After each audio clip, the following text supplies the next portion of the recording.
Nàìjíríà ń palẹ̀ ogun mọ́ òrìṣà má jẹ́ ó tẹnu mi bóde Niger ń palẹ̀ ogun mọ́ o òrìṣà má jẹ́ ó tẹnu mi bóde Burkina Faso ń palẹ̀ ogun mọ́ òrìṣà má jẹ́ ó tẹnu mi bóde Áfíríkà ń palẹ̀ ogun mọ́ o òrìṣà má jẹ́ ó tẹnu mi bóde Mali ń palẹ̀ ogun mọ́ òrìṣà má jẹ́ ó tẹnu mi bóde Áfíríkà ń palẹ̀ ogun mọ́ o òrìṣà má jẹ́ ó tẹnu mi bóde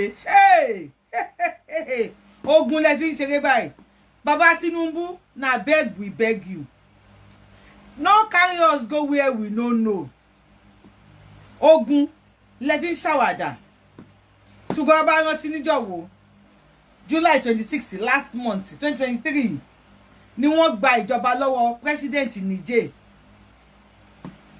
táwọn ọmọ ológun bọ́ síbẹ̀ president Bashir ló wà bẹ̀rẹ̀ tẹ́lẹ̀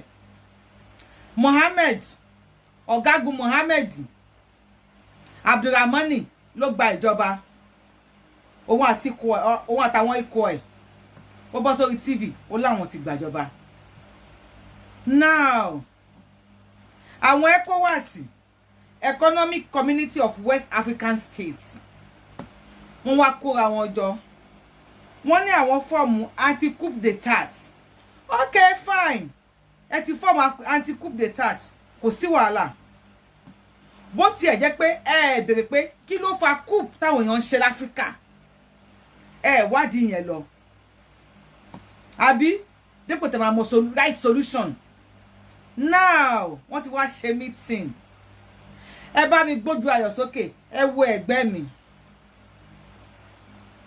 àwọn tẹ́ ń wò lẹ́gbẹ̀ẹ́ mi gbogbo àwọn tẹ́ ń wò lẹ́gbẹ̀ẹ́ mi àwọn ọlọ́mọ Niger Republic wọ́n ti ya sí títì wọ́n ṣe protest wọ́n ní kí any country kó má dá sí nǹkan tó wà nílẹ̀ yìí o wọ́n lọ́rọ̀ nù ilé àwọn ni àwọn làwọn máa yanjú ẹ̀ ṣùgbọ́n àwọn ECOWAS wọ́n láwọn ò gbà o ẹlẹ́mù pé chairman ECOWAS Baba Bola Ahmed Tinubu ni bó tiẹ̀ jẹ́ pé ilé tiwa náà ń jò Nàìjíríà tá àti rí kápẹ́ńtà tó máa bá wa dí ibi tó ti ń jò Ọlọ́run má jẹ́ arẹrù ẹlẹ́rù káfà tiwa dání wọ́n ní káwọn ọmọ ológun tí wọ́n gba ìjọba lọ́wọ́ president Bashir wọ́n ní kó kó lọ ọ́fíìsì kọ́n dá agbára padà fún ọwọ́ president Bashir alágbádá democracy àwọn ọmọ ológun ní kò sí tó jọ wọ́n ní kò jọ rárá wọ́n ní kán bọ́ọ̀lẹ̀ ń bẹ̀ kò kí ń ṣọkọ èrò wọ́n ní táwọn máa ṣe ni wípé àwọn ò ní kú olórí oyè ṣùgbọ́n àwọn ECOWAS náà dìde àwọn alágbádá wọ́n wá sí Nàìjíríà wọ́n wá ṣe meeting àbálò àbábọ̀ wọn conclusion meeting wọn ni wípé they will impose force lórí àwọn olómọ ológun tí wọ́n gba ìjọba ní Niger Republic tí wọn ò bá padà sí bárẹ́kè wọn. President Muhammad Abdulrahmani ó ní kò sí tó jọ́sẹ̀ alágbádá ò lè lé ológun padà sí bárẹ́kè ó ní ológun nìkan ó lè sọ fún ológun kó padà sí bárẹ́kè pé kì í ṣọ̀rọ̀ àwọn ECOWAS tó máa lé òun ẹ fẹ́ gbọ́ ẹ gbé ayọ̀ sókè lẹ́ẹ̀kan sí àwọn a máa ṣó ìlànà aláìmọye fídíò tẹ máa wò ṣé ẹ̀ ń rẹ́gbẹ́ mi ẹ̀ ń rí wọn lẹ́gbẹ̀ẹ́ mi àwọn wo lẹ tẹ́ ẹ wò wọ́n lẹ́gbẹ̀ẹ́ bá mi wọ́n sọ lẹ́sẹ̀ ẹ̀wọ̀n yára àgbàjẹ́ ẹ̀wọ̀ wọ́n ẹ̀ tún wọn ẹ̀wọ̀ wọ́n ẹ̀ tún wọn wò àwọn ọmọ Nàìjíríà wọ́n ti deploy sí báńdì tó láàrin Sokoto sí Niger ṣe bá sọ fún pé Niger àti Sokoto àti pé bó ṣe jọ wà lélẹ́yìn Sokoto Nigeria Niger Republic another country ó lẹ́ ń wò yẹn àbí ẹ̀ rí dáadáa lẹ́gbẹ̀ẹ́ mi no border ọmọ ológun Nigeria nìyẹn so àwọn ọmọ ológun yìí wà láyé ní Boko Haram pàwọn èèyàn nípakúpa Nàìjíríà mo ti wọ́n ní kí òkòbó yín bọ̀ kò lè bọ́ o Ọlọ́hun lè bọ igba abẹ́rẹ́ lóòkùn. Bàbá Tinubu ẹ bá mi share fídíò yìí kó kàn bá Tinubu lára àti àwọn ECOWAS tó kù wípé ǹjẹ́ kò ní dá kẹ́ go into diplomatic way pẹ̀lú àwọn people yìí tayo kẹ́ lu agbára pẹ̀lú wọn lọ ẹni ẹ máa impose force. Then President Abdulrahmani ó ní I will not bow down to pressure. Ó ní òun ò ní bow down fún pressure pé kò kí ń ṣe ẹrú yín. Agbọ́nsẹ́ ìkàmùdúnsẹ́ ojú olókòrè kọ́ńtàkọ́ńtà yìí. Number 1, I am not here to support coup tí wọ́n ṣe ní Africa or coup tí wọ́n ṣe ní Niger Republic. I am here to ask ẹ̀yin tẹ́ bá rí ọ̀rọ̀ ọlọ́gbọ́n náà tí mo sọ. Please let me sit in the comment section. Ẹ fẹ́ fi force lé wọn lórí. Wọ́n ti kọ́ ti àwọn ọ̀nà tí wọ́n fi aid wọn tí wọ́n fi help country yẹn. Even Nigeria ti kọ́ ti iná electricity tí Nigeria fún wọn.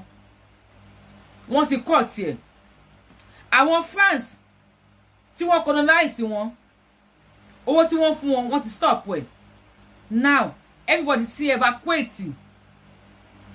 America ti ń kọ́ mẹ́kọ́ ní Niger Republic. France fara ti ń kọ́ àwọn èèyàn ẹ̀. Bó tẹ́ pé àwọn kan sọ pé káwọn funfun kò nílò àwọn. Wọ́n yẹ káwọn Brits káwọn enjoy resources àwọn fara wọn. Can't leave them alone. Gbogbo ìlú tí káwọn kó ńbẹ̀. Nigeria ò béèrè bóyá ọmọ tiẹ̀ wà ní Niger o tó máa kó wọn kó ńbẹ̀. Ẹ palẹ̀ ogun mọ́ ni. Mi ò support bí wọ́n ṣe coup. But ǹjẹ́ yín béèrè pé kí ló fa coup tí wọ́n ṣe and tó tún wá rampant ní African countries? Because African leaders, you guys are bad guys. Sakata paraba ila man sito. Tito bá yí láyé jù. Ó ti fẹ́ talamodi ni. Ṣe ohun tó dá fúlù. Now, Al-Qaeda, ICC, ṣé mọ̀ pé wọ́n fìlú yẹn ṣẹlẹ̀. Ǹjẹ́ nígbà yẹn, ǹjẹ́ ìyẹn ECOWAS before kí Ọba Tinubu tó di chairman gan. Ǹjẹ́ ìyẹn ECOWAS, ǹjẹ́ pawọ́pọ̀ láti fight insurgency nílùú yẹn. As Africa at large, ǹjẹ́ pera yín pọ̀ láti solve problem insurgency. One of the poverty country in Africa, only Niger jẹ́. Despite owó tí Buhari tó ń síbẹ̀. Tó ọmọ pọ̀ ọmọ bẹ̀ lóhun. Kábíyèsí Ọlọ́run. Bèrè. Bí wọ́n ṣe ń jẹ bí wọ́n ṣe ń mu. Ẹ lọ kọ́ọ̀tì náà. Wò pé diplomacy. Kẹ́ pé àwọn people yìí round the table. Ó ló máa pè yín. Ẹ bá mi share fídíò kó kàn wọ́n lára. Wò pé kẹ́ ṣe round the table ló máa pè yín. But let me tell you, either you go to war, you will still sit on the round table with them after the war. Kò sí ogun tẹ́ máa jà. Last ẹ máa padà jókòó ní round table láti settle ẹ ni. Ẹ wá gbọ́ ìbẹ̀rẹ̀ ogun lèèyàn máa rí èyàn kì í rí pé ẹnì kan mọ̀ parí ẹ̀. And if you don't think pé ọ̀rọ̀ tí mò ń sọ yìí ó jọ ọ̀rọ̀ ẹni tí ò kàwé, ọ̀rọ̀ illiterate ló ń sọ, ọ̀rọ̀ ọmọdé ló ń sọ, ọ̀rọ̀ ẹni tí kò jẹ́ nǹkan ló ń sọ. Tí ẹ bá wò bẹ́ẹ̀ tó mọ̀ pé àwọn èèyàn bá mi share fídíò yìí ó máa kàn nìkan á pín fẹ́ nìkan ó máa kàn yín lára. Tí ẹ bá wò pé ọ̀rọ̀ tí mò ń sọ yìí ọ̀rọ̀ àgọ̀ ni, why not call them? Kẹ́ sit round the table before kógun tó dé. Bàrí ti kọrin tán ní mo ti bá wọn dé Liberia rí kógun ó tó dé. Bí ìlú Amẹ́ríkà ó nílùú wọn jọ o. Nígbà tó gùn wọ̀lú ìlú wọn dá awóró. Gbogbo ọmọ ìlú Liberia wọ́n fẹ́ kú tán o. Àwọn tó kù níbẹ̀ ogun ò jẹ́ wọ́n jọyàn mọ́ o bíi ti scarlet ni wọ́n rí. Gbogbo wọn ọrọ̀ ajé wọn ló parẹ́ lójú wọn. kò mọ ọwọ́ kò mẹsẹ̀ gbogbo wọn ló lọ sọ́run o ṣèyẹn wá ń dáná. irú ikú tó pa Sámẹ́dò yìí Liberian president ṣèyẹn bójú mu àìnítẹ́lọ́rùn ló dá Sámẹ́ láàmú o ilé ayé lẹ́rí yẹn ẹ̀rù bá mi ara mi yìí kámi kùnyàn bí ẹni ikùn ẹran kámi kùnyàn bí ẹni ikùn ẹran òdìdí olórí ìlú o àtúbọ̀tán lẹ́rí yẹn o ẹ jẹ́ ká jọ gbà yìí fi kọ́gbọ́n ibi tí mò ń bọ̀ gangan nìyẹn kámi kun èèyàn bí ẹni kun ẹran irú ikú tó pa Sámẹ́dò yìí as an African president ṣẹ́yìn African president tó kù ṣé ẹ ti fi ṣàríkọ́gbọ́n ẹ fi ṣàríkọ́gbọ́n because ẹ rí bí nǹkan kan. Now let me tell you tẹ bá ẹ wo tẹ wo lẹ́gbẹ̀ẹ́ mi àwọn Nigerian soldiers wọ́n ti wà láàrin bọ́dà Sokoto sí Niger àwọn lẹ́ ń gbọ́ tí wọ́n ń pariwo tí wọ́n ń ké yẹn. mo fẹ́ sọ kíní kan fún yín bẹ́ẹ̀ sọ pé they go collect wọ̀tọ̀wọ̀tọ̀ yìí àwọn Niger náà ò ní fold the hands wọn àwọn tẹ́ ẹ wá fẹ́ lò against àwọn Niger àwọn coup leaders yẹn ẹ mọ àwọn tó máa ń pè ní coup leaders ẹ mọ̀ wọ́n wípé before kó tó plan the coup they are well determined journey of no return ni they gamble with their life kò sí ìdájọ́ kankan tó wà fún àwọn tó máa plan the coup ju ikú lọ so they are going there to do wọ́n ti lay down àwọn tí wọ́n kí ẹ tó báyàn jà ẹ wò pé kí ló fẹ́ mú jà yẹn jáde kí wọ́n tó plan coup wọ́n ti sọ pé àwọn ti sign ẹ̀mí wọn síta pé táwọn bá succeed fine táwọn bá succeed ó ti pé àwọn máa kú ni. Now nígbà tí ebi ń pa wọn kí lè ṣe sí àwọn Mali Burkina Faso wọ́n ti dìde wọ́n ní anybody wọ́n ní any military of any country tó bá dìde against the Niger Republic wọ́n ní kó consider pé òun dìde ogun against Mali òun dìde ogun against Burkina Faso wọ́n ní kó consider pé òun dìde ogun against Niger Republic and some other countries in Africa. Yet Nigeria is the first country to deploy soldiers here lọ sí border Niger Republic. If you succeed in going to war with Niger Republic, President Bola Ahmed Tinubu and all the ECOWAS presidents, ECOWAS president, if you succeeded in going to war with Niger Republic, let me tell you some things. You will either use the rebels in armies, in soldiers disguise, I don't know, láti kojú àwọn soldiers yẹn. After the war, trust me, Niger Republic will remain ungovernable for any government tó bá fẹ́ débẹ̀. Bẹ́ẹ̀ni ẹ máa wá bí pé kí ni reason mo sọ bẹ́ẹ̀ wípé Niger will remain ungovernable pẹ̀lú tẹ́ bá fi lè lọ sógun pẹ̀lú àwọn people yìí. Why? Ẹ béèrè lọ́wọ́ mi Yorubawuyi yẹn tó sọ òyìnbó nílé àná òun náà ló máa túmọ̀ ẹ̀. Ẹ fi ti Nàìjíríà ṣàríkọ́gbọ́n torí ìbò Jonathan á lọ kò ní lọ wọ́n ti kọ́ àwọn boko wọlé sí Nàìjíríà. Á dìbò Jonathan kò lórí oyè fún Buhari.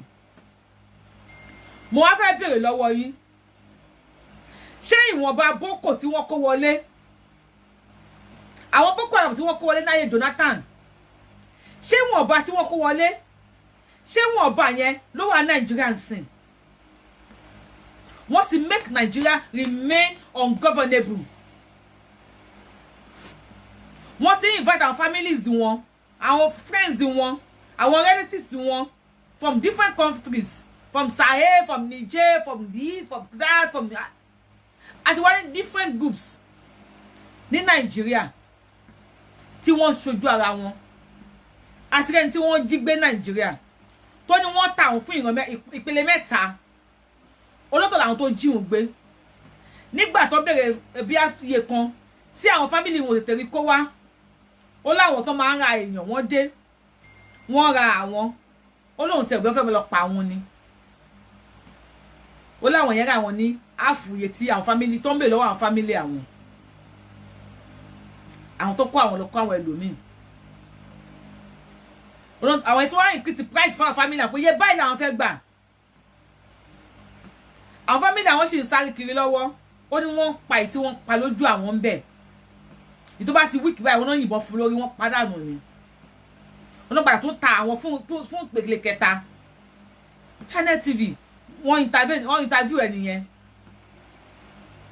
now ṣé ẹ̀yin wá rí pé tẹ́ bá lọ sógun pẹ̀lú àwọn pípù yìí ìlú tí ICC wà ìlú tí Al-Qaeda wà it will just be the same thing gẹ́gẹ́ bí ẹ ṣe kó àwọn Boko Haram wọ Nàìjíríà tí wọ́n wá ń pọ̀ sí tí wọ́n wá ń pọ̀ sí tí wọ́n wá ń pọ̀ sí ní groups ẹ jẹ́ kí n rán yín létí o ọ̀bọ ò kí máa ń jèrè lẹ́yìn ọkọ̀ o ẹni tó mú ara oko dèlù kọ́ ló máa jèrè ẹ̀ kò possible ẹ lọ bèrè dáadáa gbogbo ẹ tó bá mú ara oko dèlù kọ́ ló máa jèrè ẹ̀ tó bá rí díẹ̀ jẹ nínú èrè ó rí díẹ̀ jẹ ni tẹ́ ẹ bá wá kó àwọn rí bẹ́ẹ̀ náà lè máa lọ kó kó wọ́n bá yín fèsì àwọn army tí wọ́n gba ìjọba ní Niger Republic tó bá wá fèsì àwọn tó di gbás bí ogun yẹn last ọjọ́ kan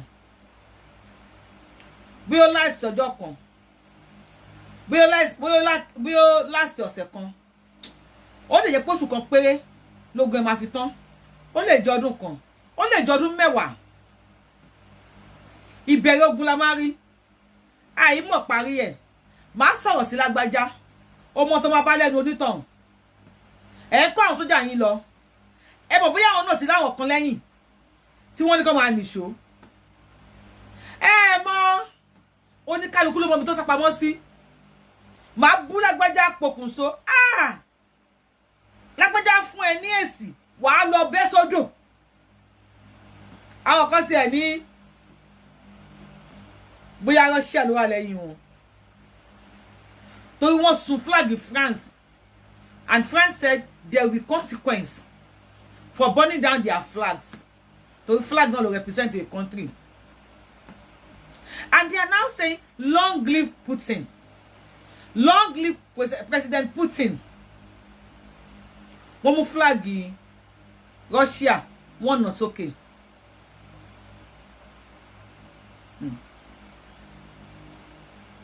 Wọ́n ní bóyá Russia ló wà lẹ́yìn o. Russia náà lógun tóun náà ń fèsì lọ́wọ́.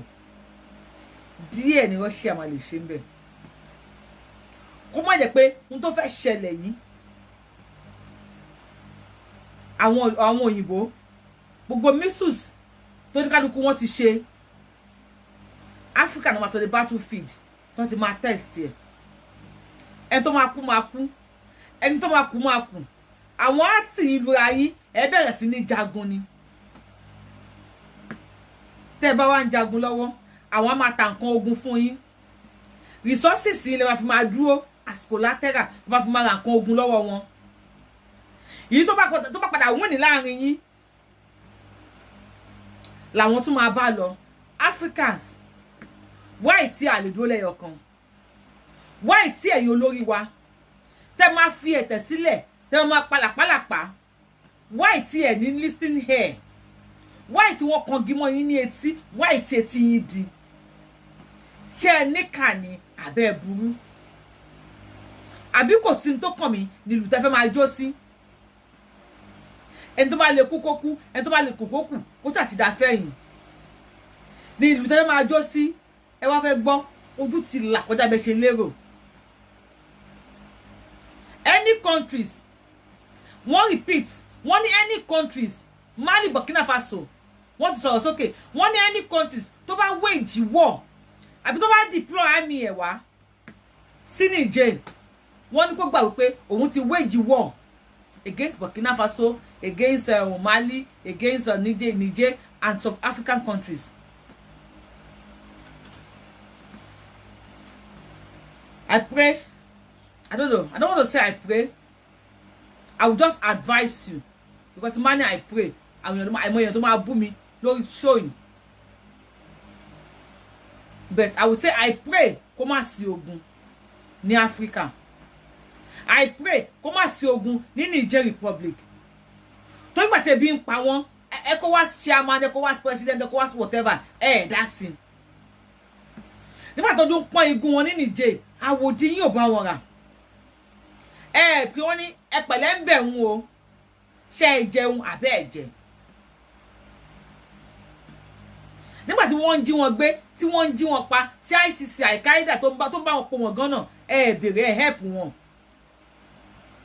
Buhari ló dé ló ń flush owó wa síbẹ̀, ló ń pump owó Nàìjíríà síbẹ̀. Torí wọ́n ní apá kan Niger ní Buhari. Àdẹ̀tìrí ìyàwó Shettima àti ìyàwó Tinubu tí wọ́n lọ sí Abuja ní àná August 3rd, 2023.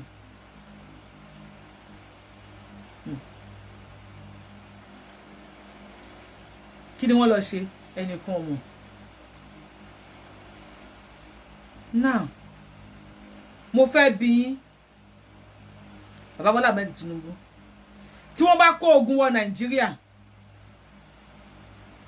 tí ẹ ti deploy àwọn ọmọ ogun tí yín kó máa lọ jà ní Niger Republic, tó gun ẹ̀yìn bá gbẹ̀yìn wọlé, àwọn boko tí wọ́n ti wà nínú igbó, àwọn ISIS, àwọn Al-Qaeda, àwọn oríṣiríṣi terrorist group tó ti wà nínú igbó, lẹ́yìn tí ẹ̀yin bá deploy àwọn àmì tí yín lọ sí Niger Republic nǹkan ló máa jà, tó gun ẹ̀yìn bá padà wá wọlé jà yín, àwọn àmì yín wà nínú ìlú, wọ́n pa àmì, wọ́n pa sójà, wọ́n pa ọlọ́pàá, wọ́n pa citizen, wọ́n pa civilian, wọ́n pa ọba, wọ́n pa ìjòyè, wọ́n pa whoever, wọ́n jí àwọn èèyàn gbé, wọ́n ṣe live video bẹ́ẹ̀ ń bẹ́ wọn lórí, wọ́n jí àwọn èèyàn gbé, wọ́n ṣe live video bí wọ́n ṣe ń bá àwọn èèyàn sùn, rí wọn track, rí wọn trace. Nigerians are lamenting, crying about insurgency in Nigeria. About Tinubu, rí nǹkan ṣe sí. Ẹ̀yin òdù yẹn lásán wọ́n ní tí gíba wo lugi tó kí ẹ la máa kọ́kọ́ rẹ́. Ṣùgbọ́n ẹ fẹ́ lọ defend kí agbára má bọ́ lọ́wọ́ president Mali, president Niger. Ẹ fẹ́ lọ defend yẹn. Ó dà bẹ́ẹ̀. Mi lè má defend ẹ. Ṣùgbọ́n ṣe lè ti yín tò.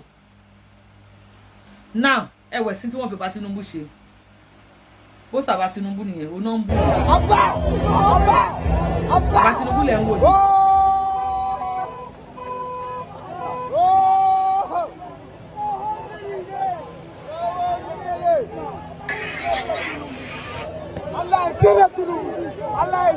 Ẹ wò dáadáa, ẹ kò fún ní fọ́lùmù kẹ́ gbọ́. Bàbá Tinubu lẹ̀ ń gbọ́ yẹn.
Different pictures of Baba Tinubu lẹ́rí tí wọ́n kó jọ yẹn, tí wọ́n kọ Bọ́lá Ebola Tinubu.